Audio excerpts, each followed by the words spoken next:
joining me, Michelle Zahir, Amy Miles, and Ruth McKee from Wales, which is a real privilege to have you with us. Ruth is always very, very busy with things that are happening in Wales, which is why we're going to start with a report that Ruth has been working on. Thank you.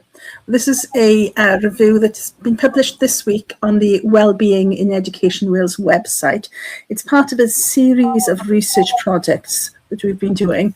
We first of all did some research looking at home educators' experiences in Wales.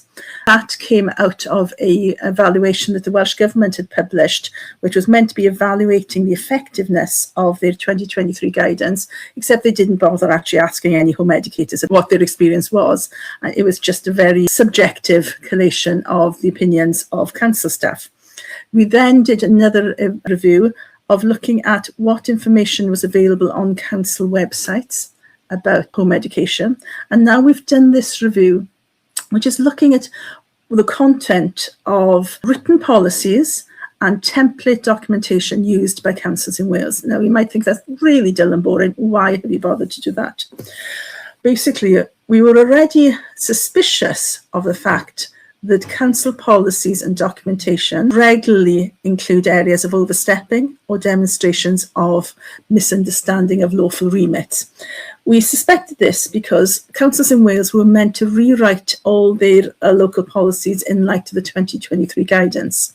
And as these started to appear, in each one that we came across, we could see clear evidence of overstepping, regularly mentioning the belief of a duty to monitor home educators and how they were going to do it, regularly believing that it was the council that had the duty to ensure every child has a suitable education, whereas in fact that's the parental duty and the council's duty is reactive. We were seeing common themes. So we provided individualised feedback for about 5 councils in Wales of areas in their policies where we could see overstepping. To limited feedback from the councils and sometimes just being completely ignored.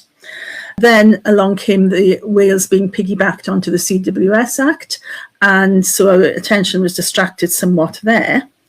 We were always mindful of the fact that more and more policies were being produced that seemed to provide evidence of councils either accidentally or deliberately choosing to misunderstand their remits. So this is a systematic review. So we did try to access the information by 2 ways. We emailed every council in Wales via every email address which was accessible to us, personal ones for the home ed employees and also generic ones for the home education department.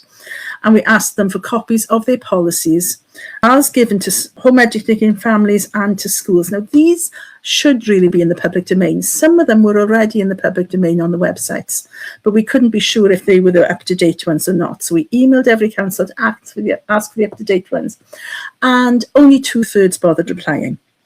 And we emailed up to 4 times, and over a period of 70-something days, and we still didn't get a response from about 7 councils. Now, when you bear in mind, all we're asking for is a copy of a policy that should be just a click and send.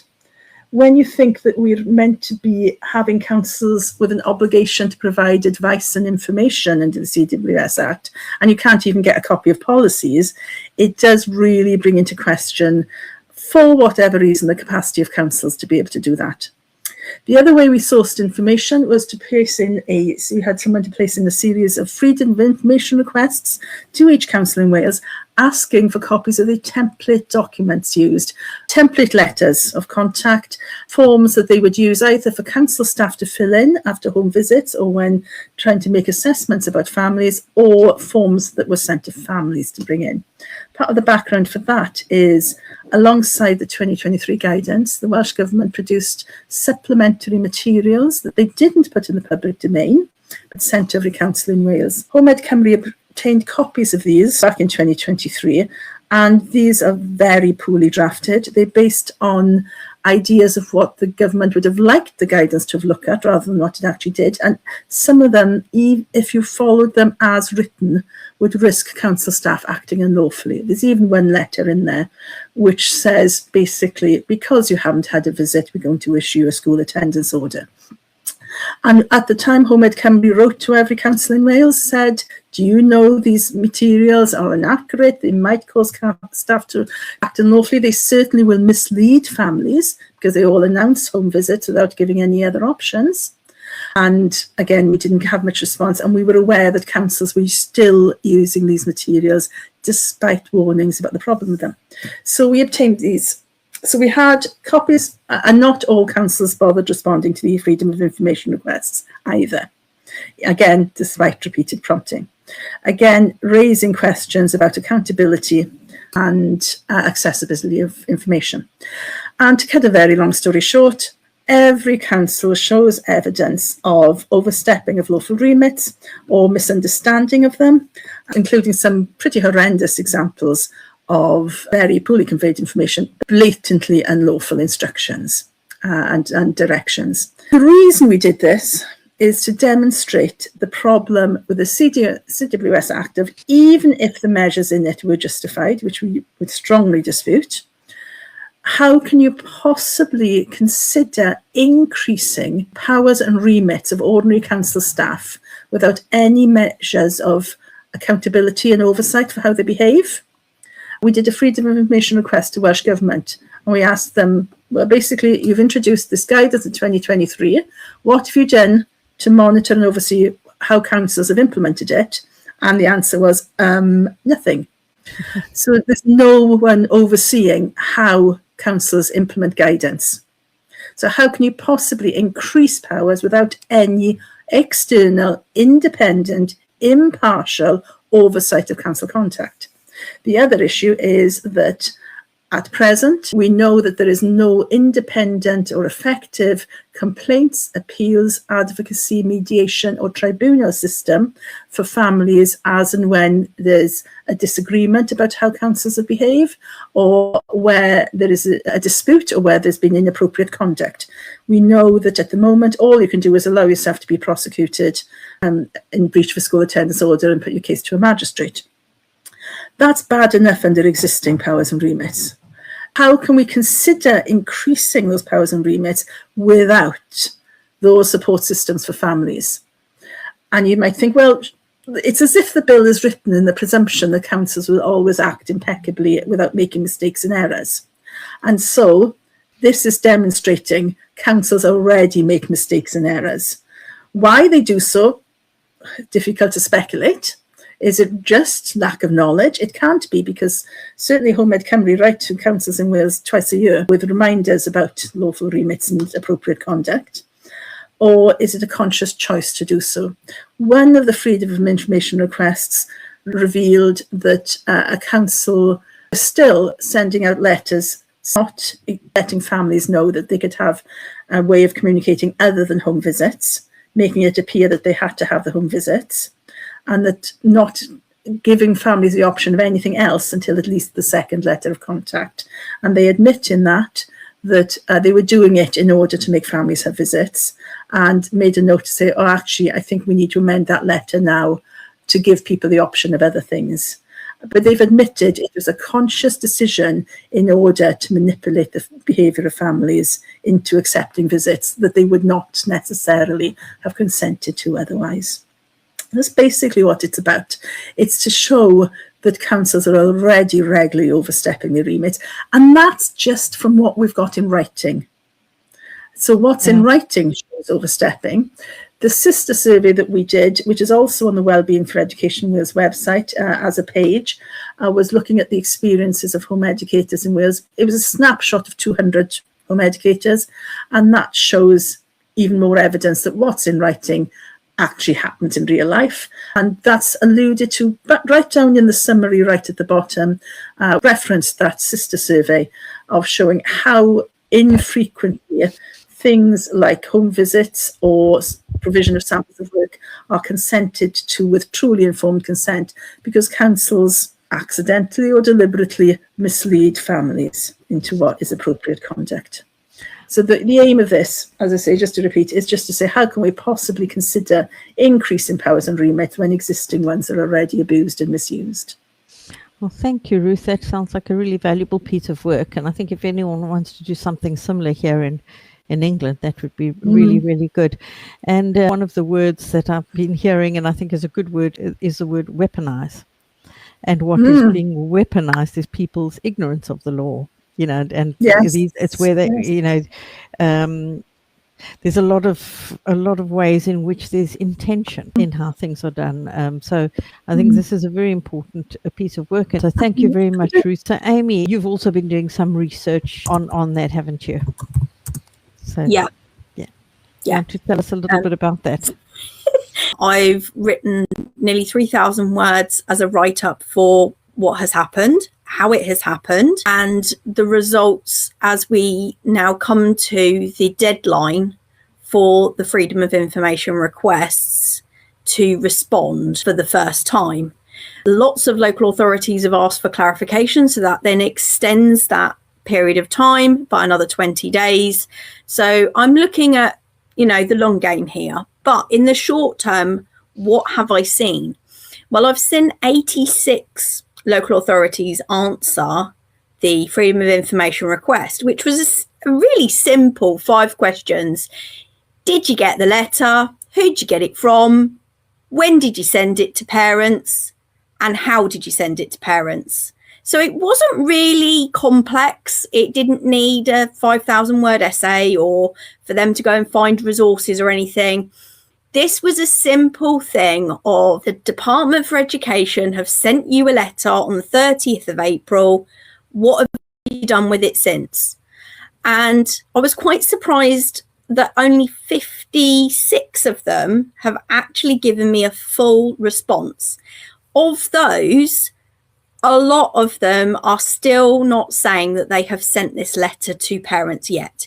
In fact, I've got several local authorities who say, no one told me to, which I then followed up by sending them the Freedom of Information request from the Department for Education that said, in fact, they did.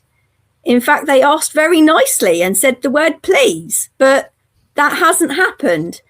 And it's quite frustrating because no 2 responses are the same. It's just so shocking, really, that such a simple thing of, can you forward this letter to everyone on your database, should be the most basic of basics that anybody can do with the most simplest of IT skills. However, local authorities are so appallingly bad at following a simple procedure such as answering a question that I had many of them answer me formally, give me a read receipt, give me a reference number so I could reference the Freedom of Information if I had any questions to go back. Lots of local authorities answered without needing any clarification of what I was talking about. It was pretty obvious what I was talking about. However, about half of them are a bit confused. Blackburn and Darwin have come back scratching their head and going, did you want the parent letter or the DFE letter? Now, despite all of my best efforts, there are still 6 local authorities who maintain that they have not received the letter at all. So we are going to go back to the Department for Education and feed that to them so that they can keep sending that email to them over and over again until the message gets through.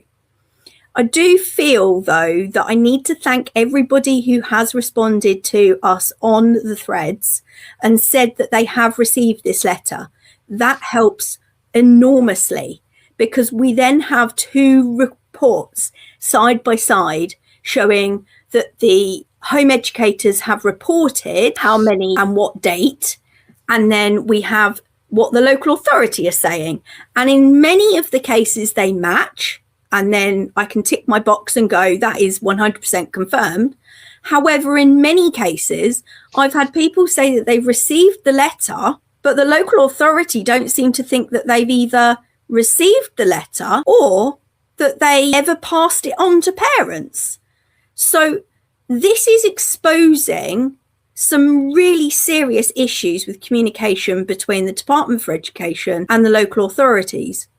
And in one case, we have seen one of the worst kinds of data breaches. 400 and 32 parents were sent the other 432 parents' emails, because instead of putting it as a blind copy, they decided to send it not blind, just putting it in the CC box. The council that did this are called Plymouth.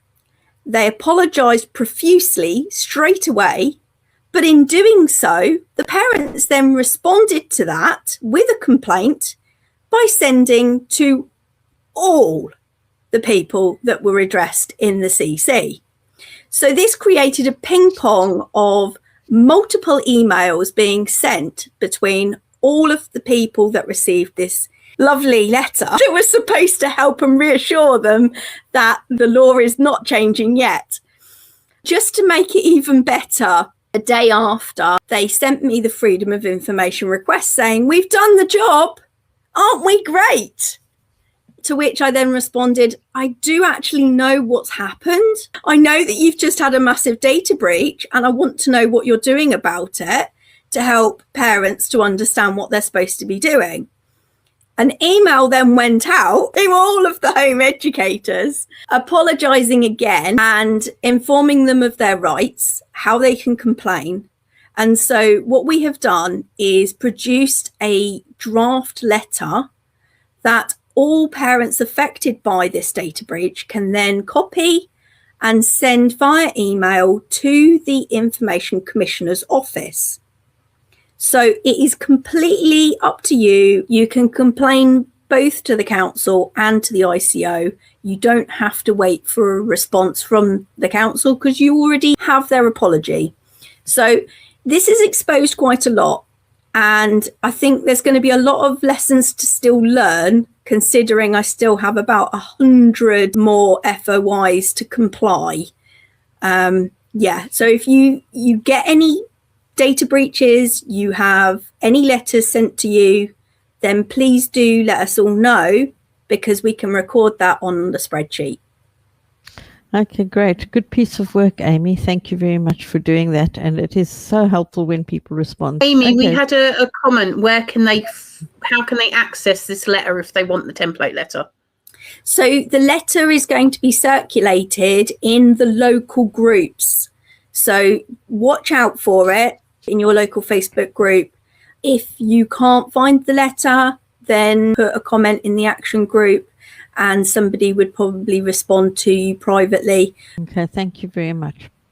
Also, in our big news headlines this week, those of you who've been following Michael Charles and know about his plans to support someone bringing a judicial review will know that this letter before claim was issued, and of course hopefully you've also been donating money to help this all come together. So I think, Michelle, you probably know the most about this. If you want to give some information, please.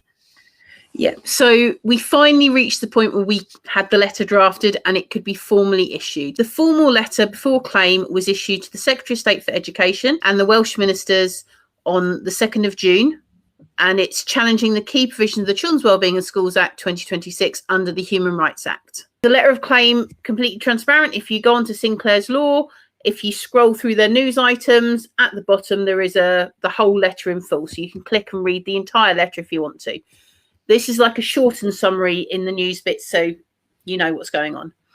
And the challenge is raising concerns regarding discrimination against disabled neurodivergent children, safeguarding linked restrictions, informational privacy, which is why we're following on from the previous reports, broad data sharing powers, procedural fairness, and the absence of independent merits-based review.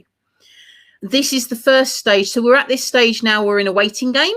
We've put our first chess piece forward and we're now waiting for a response from Wales and a response from the government. They have 14 days to give us a response.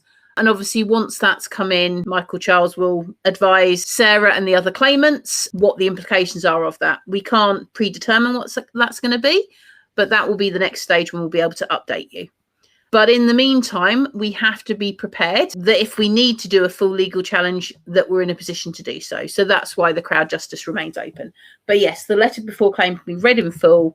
You can read all the grounds that we're challenging. You can read the fact that it's primarily the section 7 and 38 of the Act, where we're looking at Articles 8, Article 14 of the European Convention of Human Rights, and the Article 2 of the First Protocol. If you want a deep dive, it's all there for you. But equally, if you want the summary, you've got that on Sinclair's Law. They've got it in their news article. Just look for the 2nd of June. And Michael Charles has done a little statement there. And if you want the letter, you scroll to the bottom of that news article and there's the link to the whole letter. There's also the link to the crowd justice bit as well. This is a very important piece of work because this is looking at the very heart of our concerns about the Children's Wellbeing and Schools Act, which is we believe it is what would you call it? Can't even think of my words anymore. But challenging it's what's the word, Michelle? What, the disproportionately interfering in family life? Well, it's basically there are bits in the Human Rights Act that the bill appears to be ignoring. But and it's also important to note it's both for England and Wales, because I did get some comments in the week where people thought, because I think when we first started the crowd justice, because Sarah, who's the lead claimant, there are other claimants in the background, but the lead claimant is Sarah, and Sarah's happy to be public name. There are other people for their own personal reasons, obviously don't want to be right on the public face.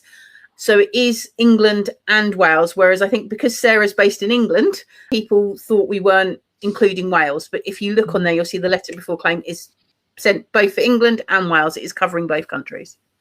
Yeah, this is to do with fundamental constitutional questions, as it says, such as parental educational autonomy, disability equality, informational privacy. If you think of the unique identifying number for children, the tracking that they're proposing, safeguarding linked stigma, and the lawful limits of state power within family life. So very, very, very important. This is really important. So if you are able to donate anything to the crowdfunder, please do.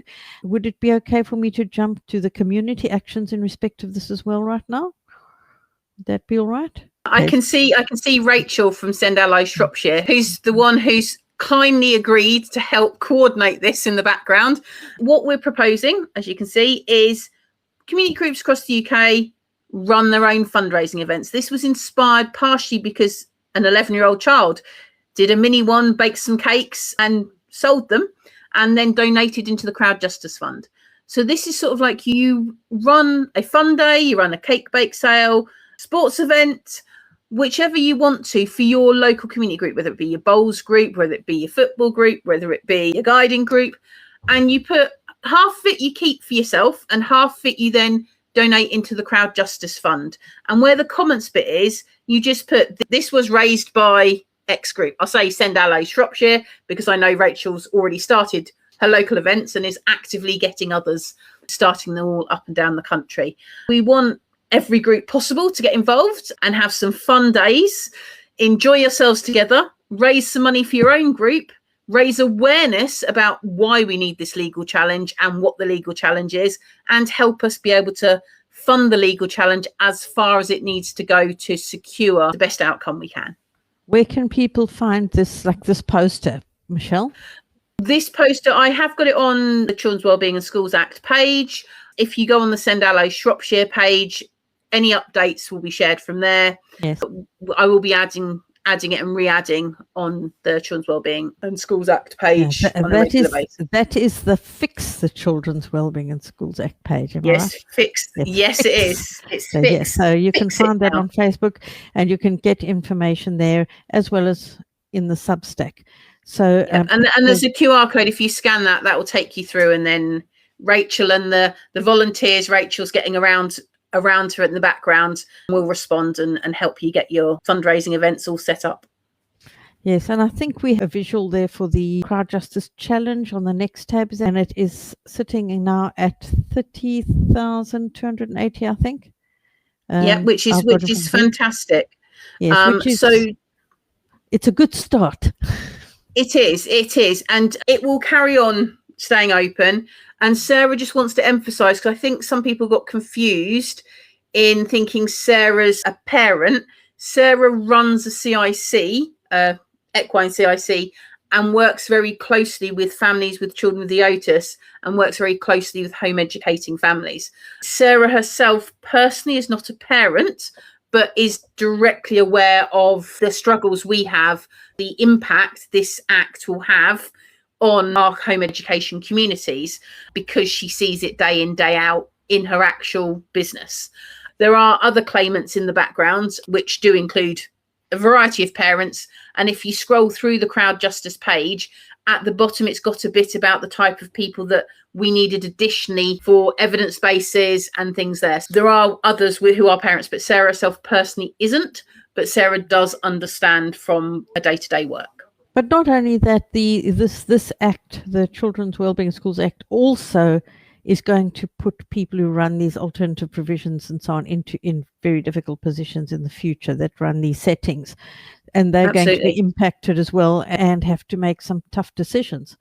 So they are just as much impacted by this as families are. Yeah, the wrong changes, and it affects whether they will actually be able to accept you, because we don't yet know, until they've done secondary legislation, what level of prescribed hours will count for home educating parents to have to report, or for the centre themselves to report. And for those settings needing being obliged to share information about children. Absolutely.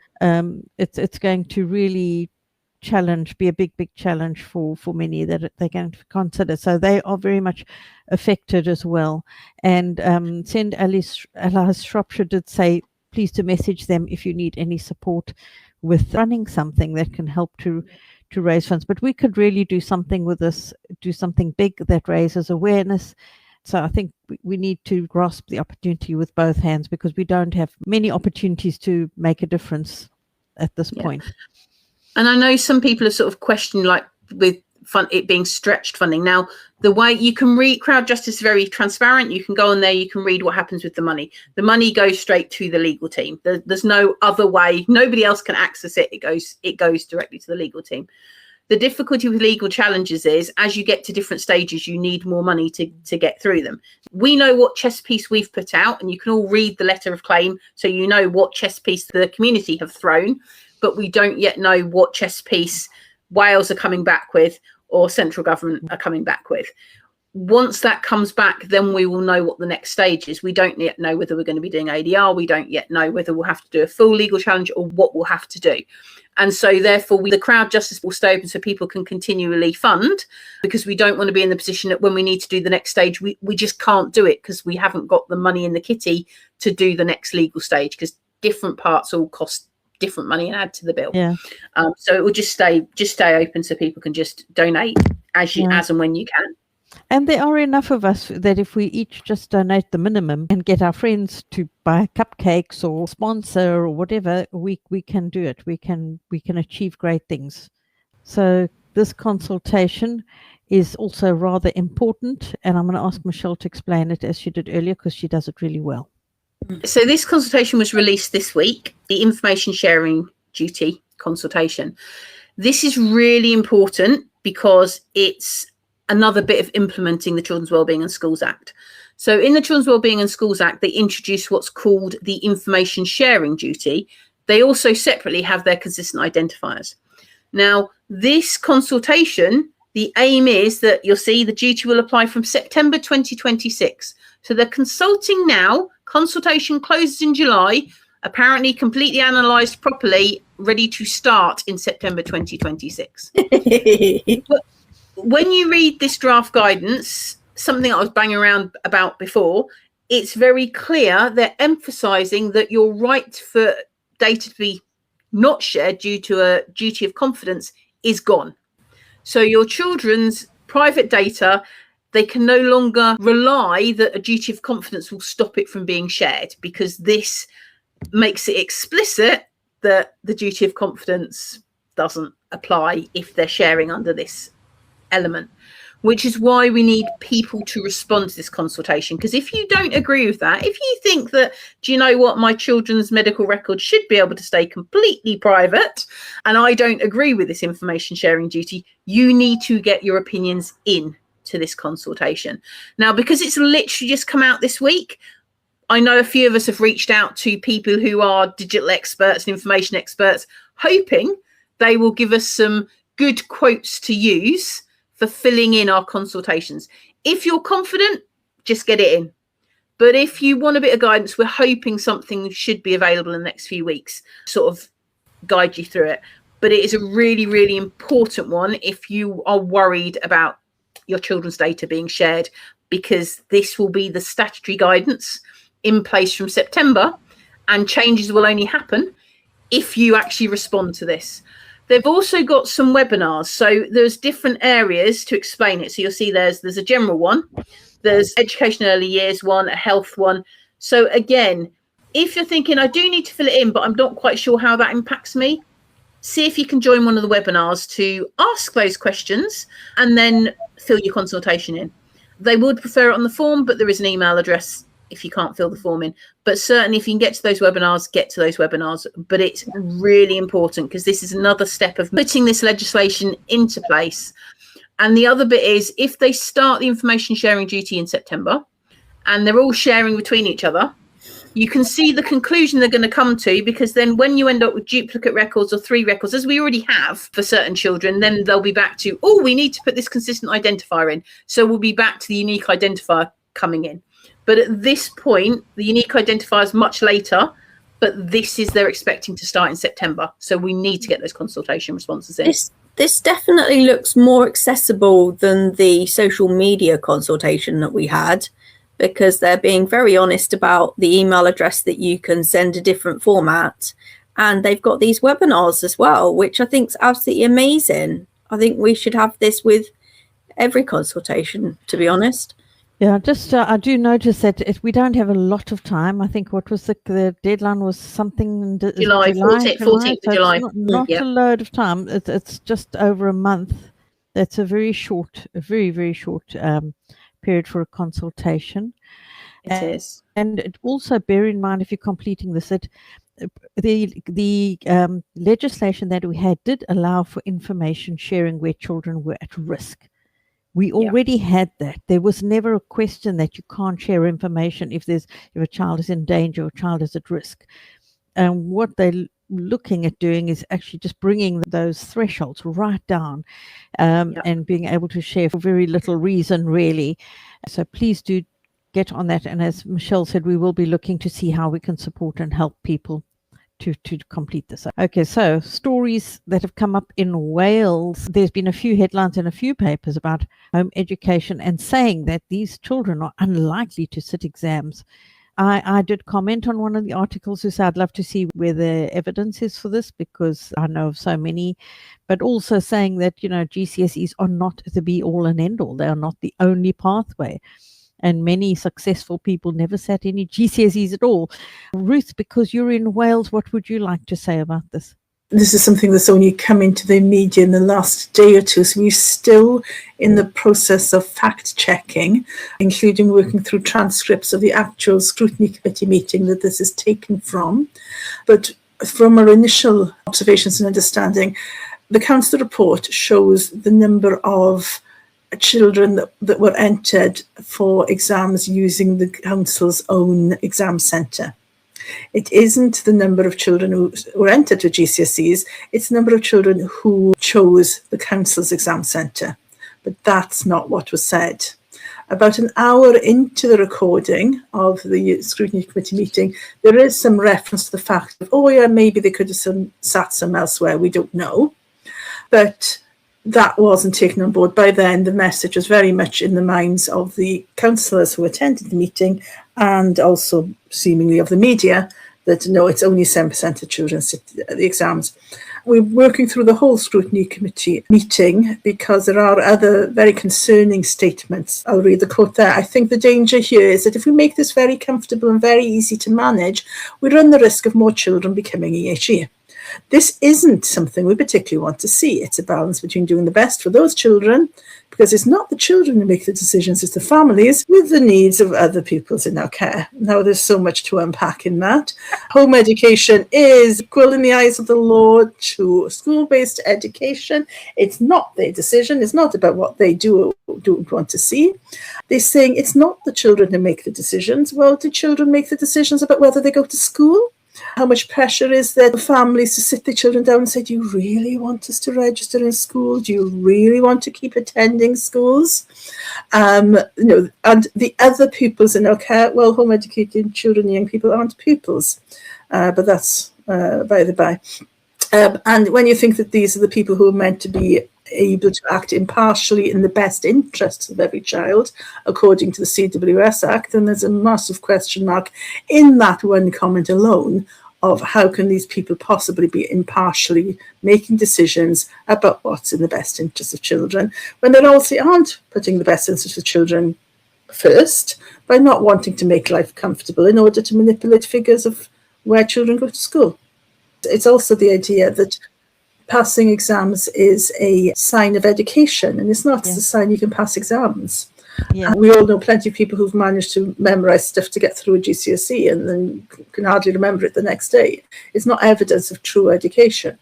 And I know plenty of people who didn't do well, but have been extremely successful as adults because when they were actually doing what they really wanted to do. Mm-hmm.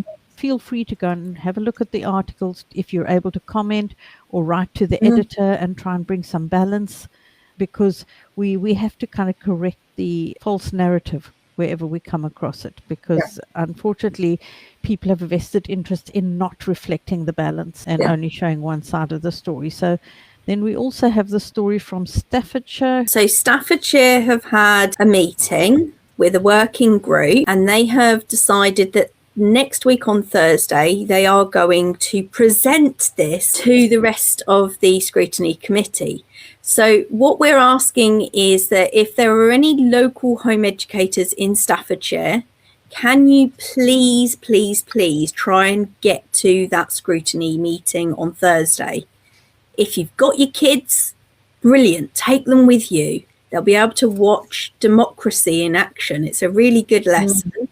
Have a look and see if there is a process for you to actually speak, because sometimes at scrutiny committees they will accept evidence from parents and you can have your 3 minutes of fame into the microphone, which is brilliant, and you can sort of say what you feel about what they've said here. They're saying that there are over 2,000 home educators registered with them, and that 140 of them are being home educated all their life and have never attended school, which is a statistic that I haven't seen from the Department for Education or any other local authority. They are keeping a very close eye on home educators, and that disparity between 2,000 and 140 that have never been to school, it definitely shows you where the problem is.